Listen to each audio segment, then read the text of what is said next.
Salam penuaian, salam terobosan. Semangat pagi! Semuanya semangat pagi. Apa kabarnya Bapak Ibu semuanya?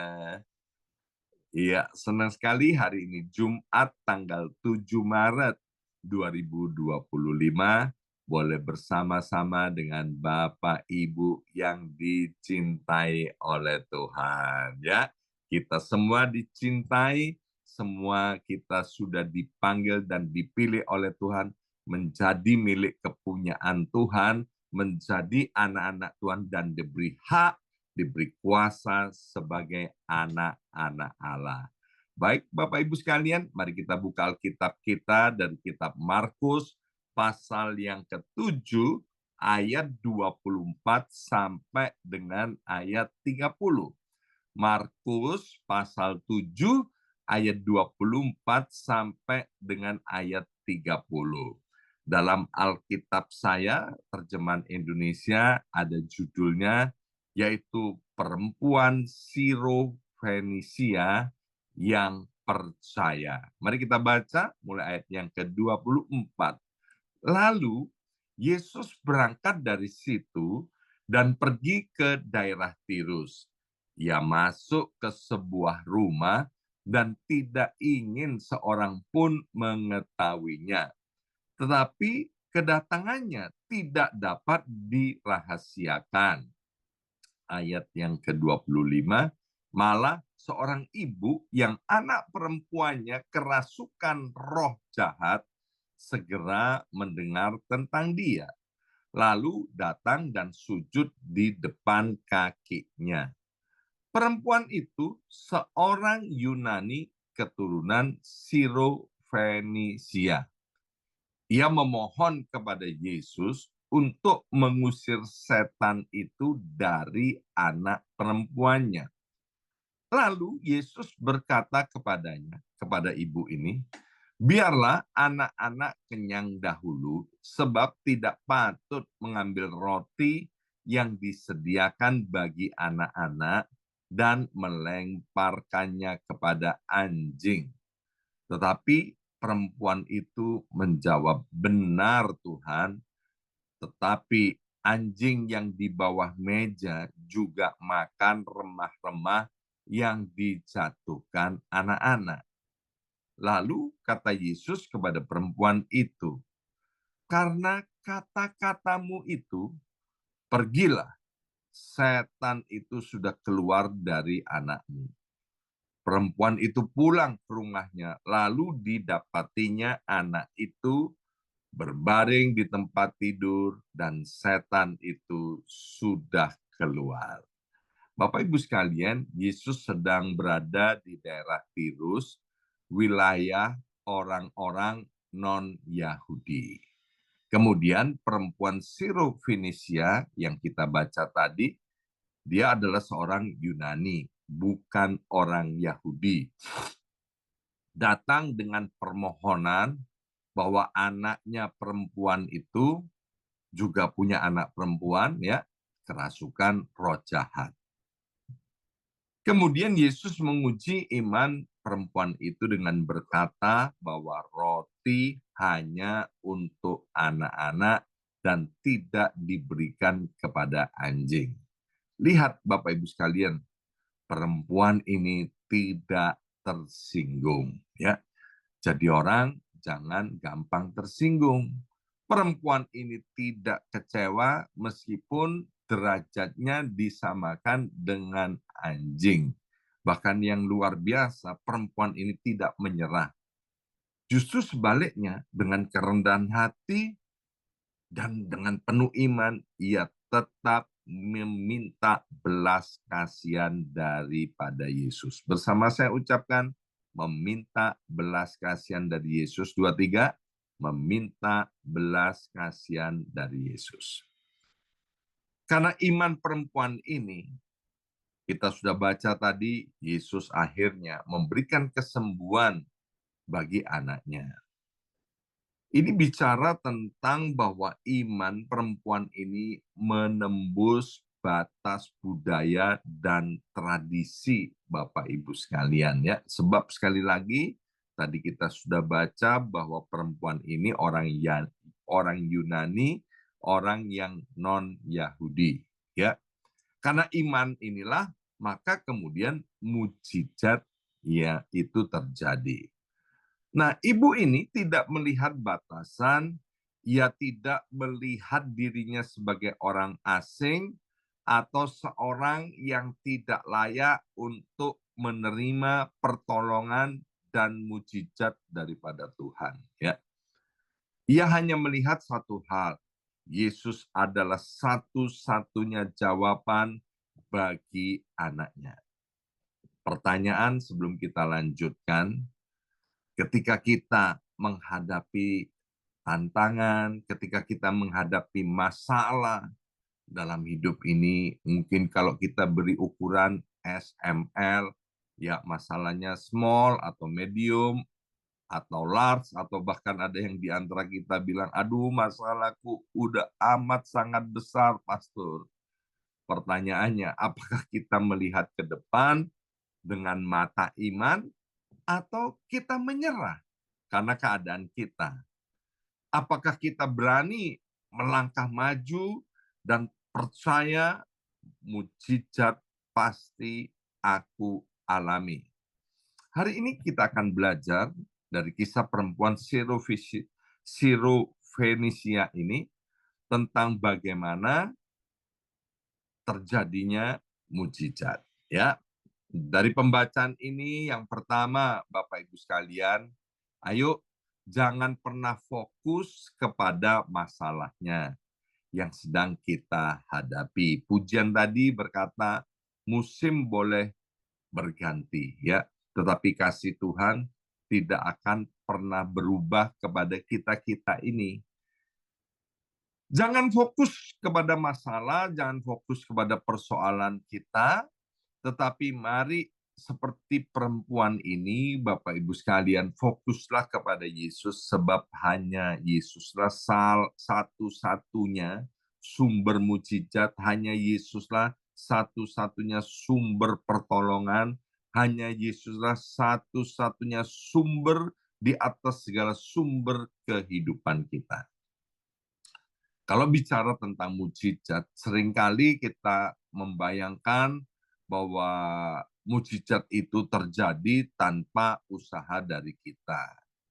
Namun kebenarannya Bapak Ibu sekalian, mujizat itu terjadi ketika kita memilih. Sekali lagi, mujizat itu terjadi ketika kita memilih, ketika kita memutuskan untuk melihat kesempatan di tengah-tengah masalah kita. Bukan malah kalau ada masalah kita terjebak dalam ketakutan yang mana ini akan menghambat kita. Amsal berkata, kalau dalam masa kesesakan ya, kita menjadi takut, menjadi khawatir yang berlebihan, itu kekuatan kita akan menjadi kecil. Kita harus melihat Yesus sebagai satu-satunya sumber mujizat ini. Kita lihat bahwa perempuan Sirofenisia ini, ya, dia bukan orang Yahudi, dia orang asing.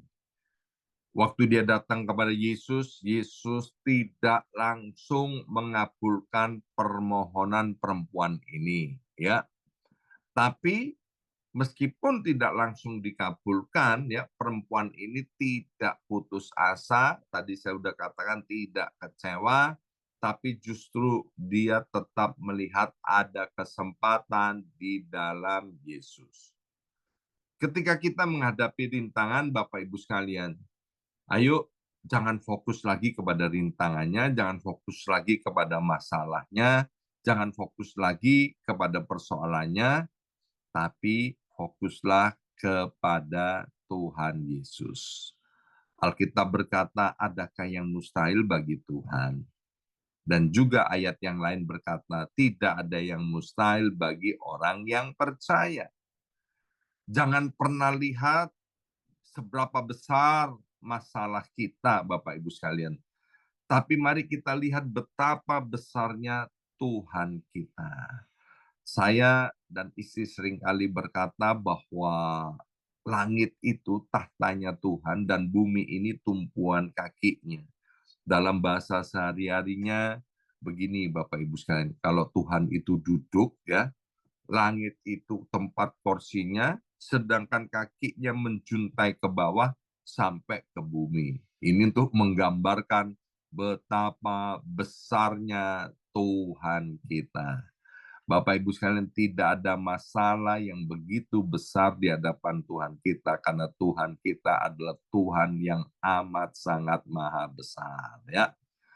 Maka itu Bapak Ibu sekalian, kalau kita mau mengalami mujizat, terus fokuslah kepada Tuhan. Mujizat itu terjadi ketika kita memilih untuk mengarahkan mata hati, mata rohani kita kepada Tuhan Yesus, bukan kepada hambatannya, bukan kepada masalahnya. Masih ingat mujizat terjadi di perkawinan di Kana ya. Waktu itu ada Ibu Yesus dan perjamuan di Kana itu air anggurnya sudah habis ya. Dan kemudian Ibu Yesus berkata kepada para pelayan untuk datang kepada Yesus.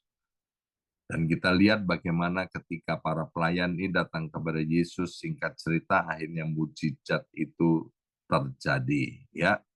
Hari ini Bapak Ibu sekalian, apa rintangan yang sedang kita hadapi? Jangan pernah menyerah, sebab Tuhan tidak pernah gagal. Jika kita percaya dan bertindak dalam iman, maka percayalah mujizat pasti terjadi dalam hidup kita. Jangan biarkan, jangan pernah izinkan mulai hari ini masalah itu menghalangi apa yang Tuhan sudah siapkan bagi kita. Tetap percaya, jangan lihat masalahnya, tapi sekali lagi lihatlah kepada Tuhan yang jauh lebih besar dari segala-galanya. Yang kedua, Bapak Ibu sekalian, milikilah iman yang teguh seperti perempuan Sirofenisia ini. Sebab kalau kita memiliki iman yang teguh, itu mempesona hati Tuhan. Jadi iman bukan sekedar percaya bahwa Tuhan mampu, tapi juga percaya bahwa Tuhan mau bertindak bagi kita. Ketika kita tetap teguh dalam iman, hal ini akan menyentuh hati Tuhan dan menggerakkan Tuhan untuk melakukan mujizat dalam hidup kita. Perempuan Sirofenisia ini datang kepada Yesus dengan kepercayaan penuh bahwa dia sanggup menyembuhkan anaknya. Namun kita tahu respon awal daripada Yesus tampak seperti sebuah ujian bagi wanita ini, bagi perempuan ini. Ketika Yesus mengatakan tidak baik memberikan roti kepada anjing, perempuan ini tidak marah atau tersinggung, tapi ia tetap rendah hati. Bersama saya ucapkan tetap rendah hati. 2, 3, tetap rendah hati dan tetap percaya, ya. Karena perempuan ini tahu bahwa setetes belas kasihan Tuhan lebih daripada cukup untuk menyembuhkan anaknya. Orang yang mudah tersinggung adalah orang yang tinggi hati, Bapak Ibu sekalian. Jadi sekali lagi maaf kalau ada orang yang gampang tersinggung, itu bahasa lainnya itu orang yang tinggi hati, orang yang sombong. Berkali-kali Alkitab mengatakan orang yang sombong, orang yang tinggi hati akan Tuhan rendahkan, ya, bahkan akan Tuhan hancurkan. Dan orang yang tinggi hati, Bapak Ibu sekalian, tidak akan mengalami mujizat karena mereka lebih memilih perasaan mereka daripada iman mereka. Banyak orang menyerah ketika doa-doa mereka tidak langsung dijawab. Seperti ada seorang bapak, dia punya masalah. Waktu ngobrol ya dengan saya tanya, sudah berapa kali Pak berdoa untuk masalah ini, ya? Berdoanya cuma 1-2 kali. Setelah itu berhenti. Padahal Alkitab mengajarkan kita dari kitab Lukas pasal 18 supaya kita itu datang kepada Tuhan berdoa dengan tidak jemu-jemu. Perempuan ini, Bapak Ibu sekalian, dia bertahan dalam imannya. Dia tetap teguh. Dan Yesus bilang gini, karena kata-katamu itu, ya, karena imanmu itu, pergilah sekarang, anakmu sudah sembuh. Jadi ketekunan dalam iman lebih kuat daripada 1000 doa yang ragu-ragu. Maka itu kalau kita berdoa sekarang, Bapak Ibu sekalian, jangan pernah ragu-ragu. Jadi iman itu bukan hanya percaya bahwa Tuhan bisa, tapi juga percaya bahwa Tuhan akan dan mau melakukannya bagi kita. Ya, ingat wanita Sirofenisia itu adalah bukan orang Yahudi. Tapi kita lihat bagaimana waktu dia punya iman, kemudian mujizat terjadi. Ingat kita-kita ini, Bapak Ibu sekalian, anak-anak Allah, harus yakin, harus percaya. Kita ini sudah diperkenan oleh Tuhan. Kita yang tidak layak sekarang semuanya sudah dilayakkan di dalam Tuhan. Ya, jadi kita-kita yang bertahan dalam iman, tetap teguh di dalam Tuhan. Percayalah, tahun ini kita akan melihat keajaiban dalam hidup kita masing-masing. Maka itu dengan yakin saya selalu berkata-kata bahwa tahun 2025 ini akan menjadi tahun yang terbaik dalam hidup kita anak-anaknya. Pertanyaan, bagaimana Pak untuk memiliki iman yang mempesona hati Tuhan? Kita belajar tadi, jangan mudah tersinggung, jangan mudah menyerah. Yang kedua, lihat Tuhan terpesona dengan kata-kata daripada perempuan ini.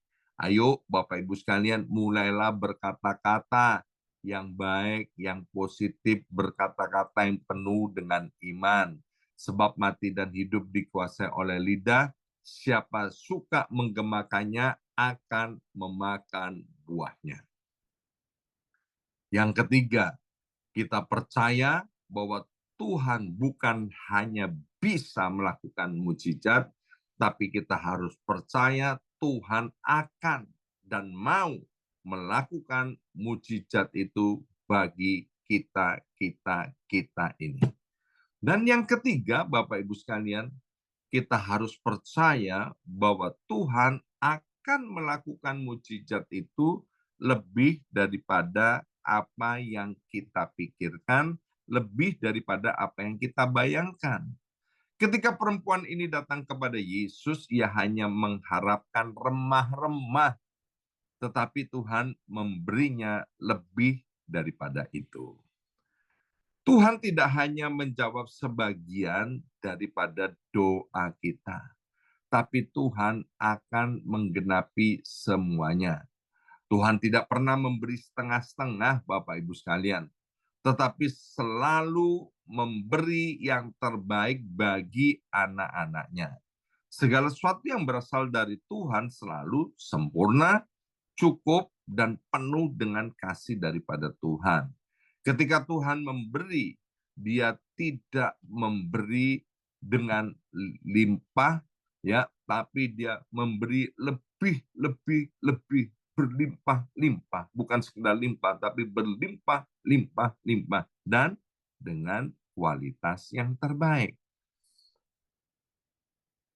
Dalam kitab Matius dikatakan, adakah seorang daripadamu ya yang memberikan batu kepada anaknya, ya kalau anaknya minta roti, atau ada yang memberi ular kalau anaknya minta ikan. Dikatakan oleh Yesus, kalau kamu yang jahat tahu memberikan pemberian yang baik kepada anak-anakmu, apalagi Bapa di sorga. Ya, firman ini menunjukkan bahwa Tuhan adalah Bapa yang baik. Jika manusia yang terbatas saja tahu bagaimana memberi yang baik dan terbaik bagi anak-anaknya, lebih-lebih Bapa di sorga. Apa yang kita pikir mustahil di tangan Tuhan akan segera menjadi kenyataan. Kadang kita meminta sedikit, tetapi Tuhan memberi jauh lebih banyak daripada apa yang kita minta. Sekarang kita lihat di dalam kitab Roma pasal 8 ayat 32. Dikatakan bahwa Tuhan itu yang tidak menyayangkan anaknya sendiri, tetapi yang menyerahkan bagi kita semua. Bagaimanakah mungkin ia tidak mengaruniakan segala sesuatu kepada kita bersama-sama dengan dia? Kalau Yesus itu diberikan kepada kita, itu adalah pemberian yang amat sangat besar, bahkan itu adalah pemberian yang terbesar dari sorga untuk kita, dengan nilai yang tidak ada batasnya, yang tidak ternilai, ya, sangat agung dan mulia. Tuhan telah memberikan anaknya yang tunggal sebagai pemberian yang terbaik, sehingga nggak ada lagi kutuk di atas kepala kita, yang ada adalah berkat, hadiah yang menyelamatkan kita sehingga kita tidak binasa, melainkan beroleh hidup yang kekal. Jadi kalau Bapa di sorga rela memberikan yang terbaik, ya, maka kita harus yakin yang terbaik, yang terbaik, yang terbaik lainnya pasti diberikan kepada kita. Hari ini kita sudah belajar 3 hal. Yang pertama, jangan fokus pada halangannya, tapi fokuslah kepada Yesus sebagai sumber di atas segala sumber mujizat. Yang kedua, miliki iman yang teguh. Jangan gampang tersinggung, jangan gampang menyerah. Karena iman yang teguh itu mempesona hati Tuhan. Dan yang ketiga, kita harus percaya bahwa Tuhan akan melakukan mujizat, Tuhan mau melakukan mujizat bagi kita lebih daripada yang kita bayangkan. Mujizat yang daripada Tuhan lebih daripada cukup, dan kualitasnya adalah kualitas yang terbaik. Bukan KW1, bukan KW2, bukan KW3, tapi kualitas yang terbaik. Amin. Mari kita berdoa, materaikan kebenaran firman Tuhan ini, ya Aba, ya Bapa. Kalau perempuan Sirofenisia ini yang non-Yahudi, Tuhan tolong. Lebih-lebih kami ini adalah Yahudi secara rohani. Kami adalah Israel rohani. Karena kami adalah keturunan Abraham. Sehingga kami ini berhak untuk menerima janji pertolongan dan mujizat di dalam Yesus Tuhan. Karena kami yang percaya kepada Yesus Kristus Tuhan akan menerima yang jauh lebih baik dan terbaik dalam hidup kami ini. Kami tidak akan takut lagi menghadapi tahun 2025 ini. Karena kami percaya mujizat itu pasti terjadi pada kami semua ini. Dalam nama Yesus kami sudah berdoa. Haleluya. Amin, amin, amin.